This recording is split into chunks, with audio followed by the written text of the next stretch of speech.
1,50,00,000,000 लोग इस देश में हैं। मतलब दुनिया के सबसे ज्यादा लोग इसी देश में हैं, 1,50,00,000,000 लोग। और प्रजातंत्र है, यानी प्रजा जो है वो राजा है। वो शब्द कहना ही बड़ा अजीब सा लगता है, प्रजातंत्र, क्योंकि जनता ही राजा है। उस जनता ने 545 लोगों को लोकसभा में बैठाया कि तुम लोग हमारे प्रतिनिधि हो। मतलब आप बस इस बात को सिर्फ विचार करिए कि 1,50,00,000,000 एक तरफ और 545 एक तरफ, कोई अनुपात है ही नहीं।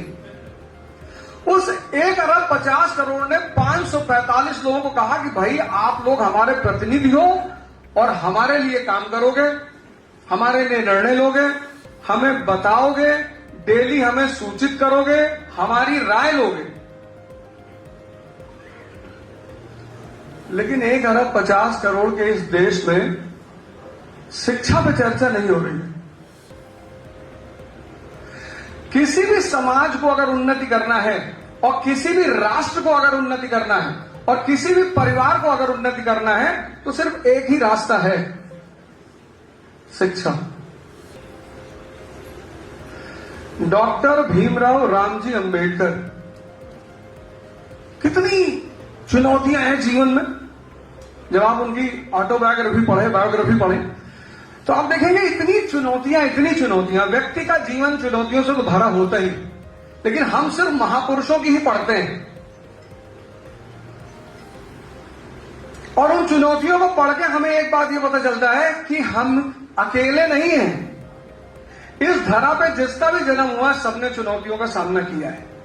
सिर्फ एक चीज, अपने इतने उम्र में 52 साल की उम्र में बस एक चीज हमें पता चली कि जिसको भी अपना जीवन बदलना है उसके पास जो सबसे बड़ा अस्त्र है वो है शिक्षा।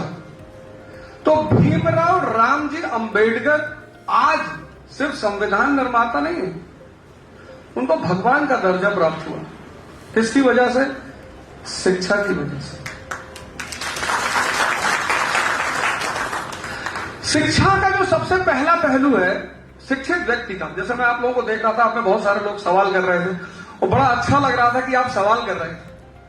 यहां जो लोग आईएएस की तैयारी करते हैं हमारे क्लास में, वो सवाल नहीं करते।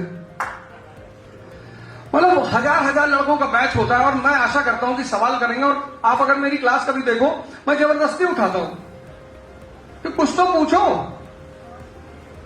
महात्मा जी का प्रवचन थोड़ी चल रहा है, क्लास चल रही है, और जिस क्लास में संदेह ना हो, आदमी बोले जरा कहीं तो एक बात पे संदेह होगा कि गुरुजी ये कैसे हो गए। शिक्षा है जहां होगी अच्छी शिक्षा, अच्छा स्वास्थ्य।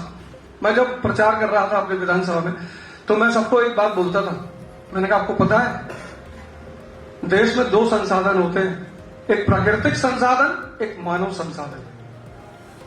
और जापान दुनिया का ऐसा देश है जिसके पास प्राकृतिक संसाधन है ही नहीं।